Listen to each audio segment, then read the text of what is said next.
Fala galera, tudo bem? Então, vamos dar continuidade aqui à nossa aula sobre imunidades tributárias e hoje nós vamos falar aqui sobre imunidades recíprocas. Veja o seguinte, aula passada eu disse para vocês que no artigo 150, inciso 6º da Constituição Federal, então, há ali algumas alíneas, né? Mais precisamente 5 alíneas, que estabelecem algumas imunidades relativas a impostos. Então, veja o seguinte, ó.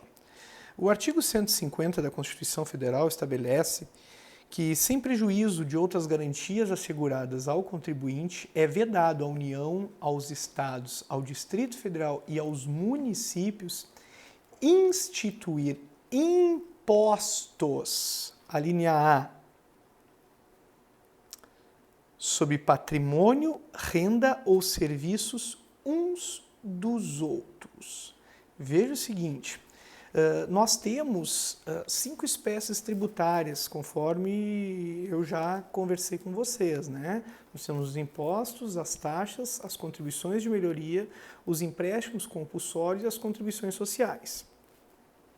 O que está previsto aqui na Constituição, no artigo 150, inciso 6º, é que serão imunes aos impostos, ou seja, os outros tributos deverão ser pagos. Tá? Não há essa imunidade. A linha A, então, ela fala da imunidade recíproca, tá? Onde os entes da federação eles não poderão exigir impostos uns dos outros. Ou seja, a União não pode cobrar imposto de renda do município, cobrar imposto de renda do Estado. O Estado não pode cobrar IPVA da União, não pode cobrar IPVA das ambulâncias do município, e os municípios não poderão cobrar IPTU, ou ISSQN, ou ITBI, né, da União e dos estados também. Então, isso é a imunidade recíproca. Um ente concede imunidade de imposto para outro. Mas olha só, lembrando sempre, essa imunidade recíproca é para impostos. Igor, e as taxas? Por exemplo, taxa de coleta de lixo. Ou os municípios que têm a contribuição de iluminação pública. São tributos? São tributos. E nessa situação, os entes terão que recolher esses tributos. Não há imunidade para eles nesse sentido. Bem, só que se a gente pegar ali o parágrafo 3º do artigo 150, ele ainda estabelece que as vedações do inciso 6º A e do parágrafo anterior não se aplicam... desculpa, pessoal.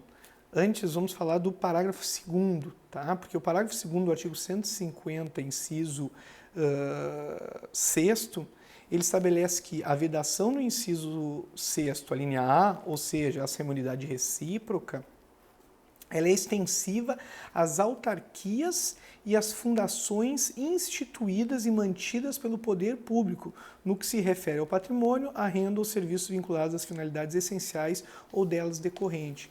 Então vejam que aí há uma extensão da imunidade recíproca para as autarquias e para as fundações públicas mantidas pelo poder público.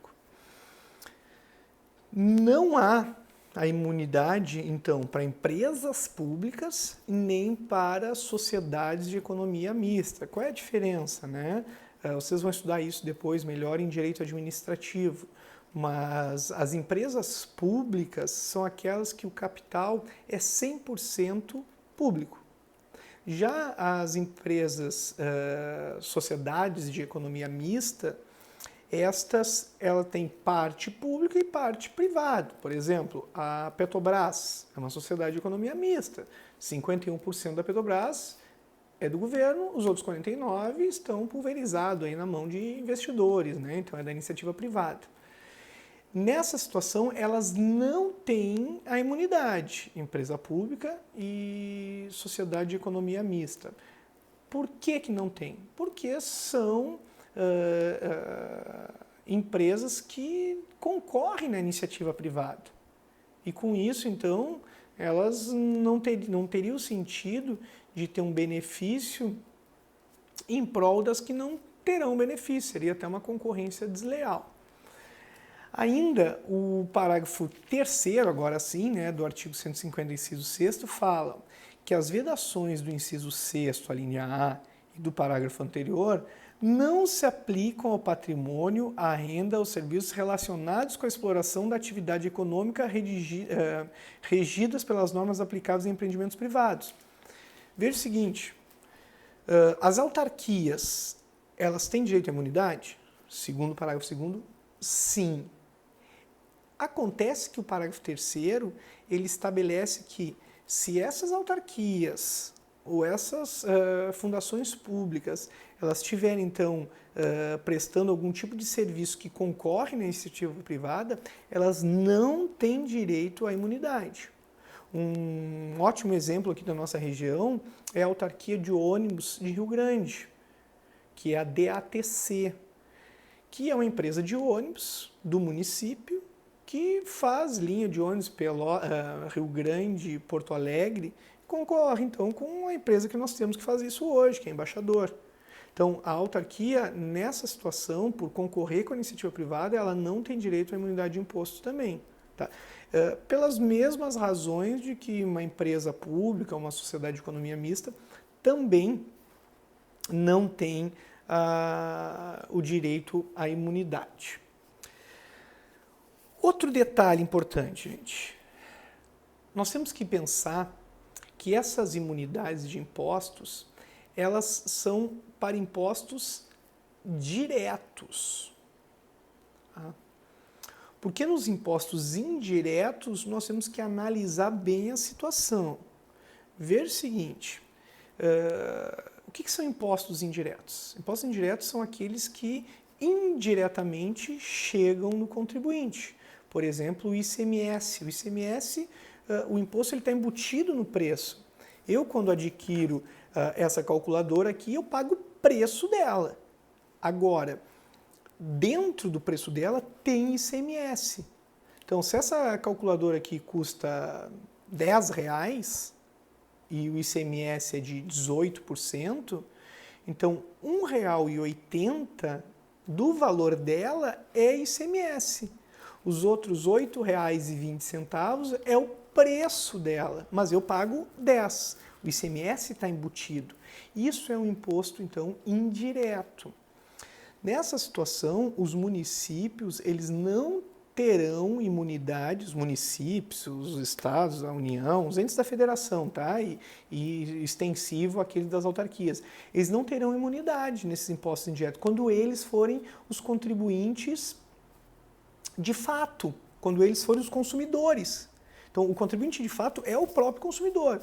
O contribuinte de direito já é aquele que tem que ir lá recolher a guia de tributos e fazer o recolhimento no seu nome. Então, a empresa na qual eu comprei essa calculadora, ela recolheu o ICMS no nome dela. Mas quem desembolsou, quem foi o contribuinte de fato, fui eu, quando fui lá e adquiri e paguei no preço dela este ICMS. Então, nessa situação, não há imunidade. Daí surgem diversas questões. Por exemplo, o município ele paga energia elétrica. Né? Na conta da energia elétrica está lá destacado o valor do ICMS. Nessa situação, o município tem direito à imunidade do ICMS? Vejam que nessa situação ele é contribuinte de fato, ele é consumidor. E como consumidor a gente paga o preço do bem. E não estou pagando propriamente o imposto. O imposto está embutido, quem paga é o município, é porque ele está pagando o preço, está embutido no preço do bem, no preço da energia elétrica. Mas quem recolhe ICMS para os cofres do Estado é a Companhia de Energia Elétrica. Tá? No nosso caso aqui, a CE. Então, nessa situação, não terá direito ao recolhimento, à imunidade do imposto. O município possui automóveis. Sobre o automóvel tem o IPVA. O IPVA, o município tem que pagar? Nessa situação, o município, então, ele é imune. O Estado seria imune, a União seria imune, as autarquias seriam imunes. Por quê? Porque aí ele é contribuinte de direito. E veja que o IPVA é um tributo direto, não é indireto, não embute o IPVA no preço. Então nós temos que nos preocupar com os tributos indiretos, que é o ICMS, que é o ISS, que estão embutidos no preço e é repassado para o contribuinte. O IPI também é indireto, né? Quando um ente da federação, a União, vai lá e compra veículos para equipar a Receita Federal, por exemplo, né? Na compra do veículo, ela está pagando ICMS, está pagando IPI. Ela vai ter direito à imunidade do IPI, do ICMS na aquisição dos automóveis? Não. Por quê? Porque ela está pagando o preço. Ela está na qualidade de consumidora. E na qualidade de consumidora, ela é contribuinte de fato e não de direito. Tá? Então, vocês têm que se ligar nisso aí. Tá bom, gente? Então, esse vídeo aqui fala propriamente das imunidades recíprocas. Estou enviando para vocês relativamente aos estudos dessa nossa aula de quinta-feira e junto remeto uma atividade para vocês. Tá bom? Nos falamos então semana que vem. Um grande abraço, um grande beijo a todos e até logo. Tchau, tchau.